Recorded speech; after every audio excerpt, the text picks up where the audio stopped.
amis internautes, n'oubliez pas de liker, de vous abonner et de cliquer sur la note de notification pour ne rien rater. Derrière les grandes promesses des campagnes électorales se cache souvent une réalité plus silencieuse, celle des structures qui peinent à faire vivre l'engagement citoyen au-delà des urnes. Mais lorsque le développement durable devient un levier d'autonomisation durable, pour les jeunes et les femmes, que reste-t-il de l'engagement citoyen? Pour y voir clair dans cette thématique, nous avons voulu recevoir quelqu'un qui est dans le domaine. Au-delà de sa casquette entrepreneuriale, il est aussi dans l'engagement citoyen. Il s'agit de M. Luc Megbemado Kenom. Il est dans l'entrepreneurial en faisant de la boulangerie de pâtisserie, mais au-delà de tout, c'est aussi un acteur politique parce qu'il est dans l'engagement citoyen. Avec lui, nous allons essayer de plonger au niveau de cette thématique afin de voir clair à travers les enjeux qui se déroulent actuellement, puisque nous avons un grand rendez-vous le 12 avril prochain. Chers invités, merci d'être sur ce plateau de décryptage. Merci, monsieur le journaliste. Je vous ai présenté sommairement, mais qui êtes-vous? On m'appelle Megbemado Kenom Armand Luc. Je suis un opérateur économique exerçant dans le secteur de la boulangerie et de la pâtisserie. Au-delà de tout, j'ai eu une licence professionnelle en administration du travail et de la sécurité sociale obtenue à l'École nationale d'administration et de magistrature. Aujourd'hui, ENA. Aujourd'hui, ENA, évidemment. J'ai parlé du fait que vous êtes aujourd'hui dans un mouvement citoyen. Il s'agit du mouvement citoyen pour un développement durable. Exactement. Aujourd'hui, qu'est-ce que vous faites au sein de ce mouvement? Quelle est la vision concrète de ce mouvement que vous appelez le MCDD? Okay. Le mouvement citoyen pour un développement durable est né d'un constat très simple. Nous avons remarqué que notre pays est en majorité composé des jeunes, c'est des femmes. Il y a une question qui revient avec insistance au niveau des jeunes, c'est la question liée à l'emploi. Et au niveau des femmes, l'autonomisation pour qu'elles puissent exercer un métier. Donc, le mouvement citoyen est né de ce constat. Ce mouvement est né il y a 2 ans. Et la plupart des jeunes que nous rencontrons nous posent souvent des questions liées à leur formation, à un emploi. Et dans ce domaine, nous les aidons, nous les orientons. Et au niveau des femmes, nous les aidons également et nous les orientons vers des structures qui puissent les accompagner et nous sommes en quelque sorte leurs avaliseurs. Parlons un peu ce que nous faisons au sein de ce mouvement citoyen.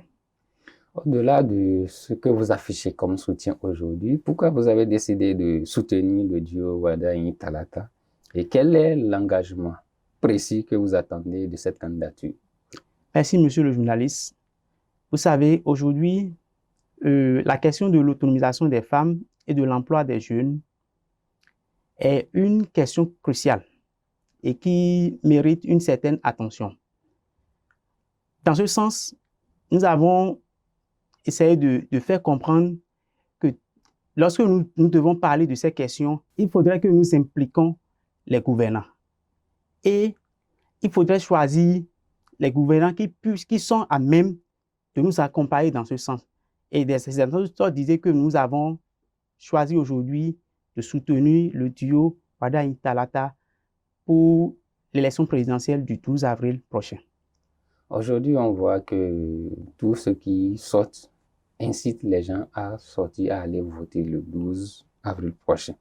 Maintenant, comment comptez-vous au sein de votre mouvement mobiliser la jeunesse à sortir massivement pour tenir cet engagement-là du 12 avril prochain?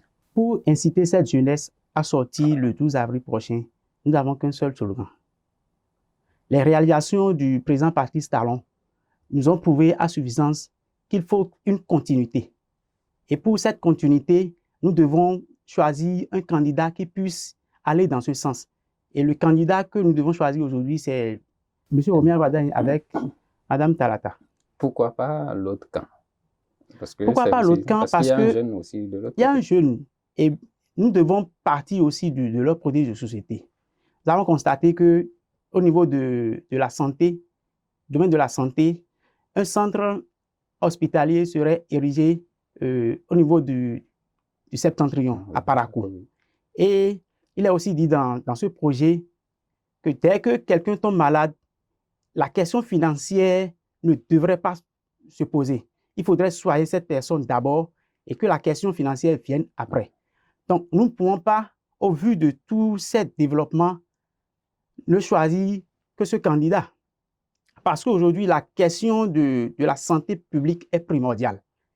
Et vu sur ce sens, nous devons sortir massivement le 12 avril prochain et choisir ce candidat pour que le Bénin puisse continuer dans cette lancée. Dans cette lancée. Oui. Vous qui êtes opérateur économique, qu'est-ce que vous attendez ou bien qu'est-ce que vous souhaitez qu'on puisse faire ou bien qu'est-ce que vous avez trouvé dans le projet de société du candidat Wadahi qui va dans votre domaine? Voilà. Et qui encourage à inciter les gens à voter massivement pour lui?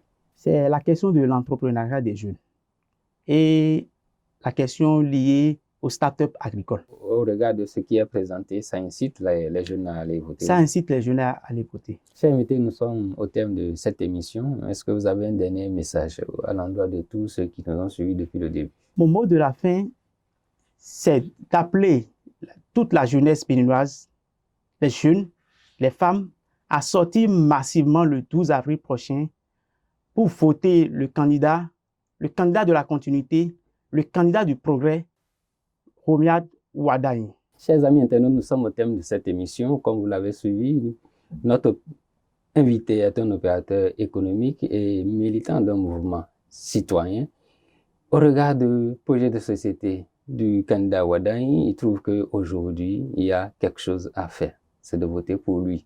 Voilà le message qu'il nous livre. Parce qu'il est déjà, lui, dans le domaine de l'entrepreneuriat. Et il pense qu'aujourd'hui, il y a beaucoup à espérer avec le projet de société présenté par Romiad Wadahi. Nous allons prendre rendez-vous pour le 12 avril prochain pour voir ce que les Béninois décideront. Alors, à bientôt.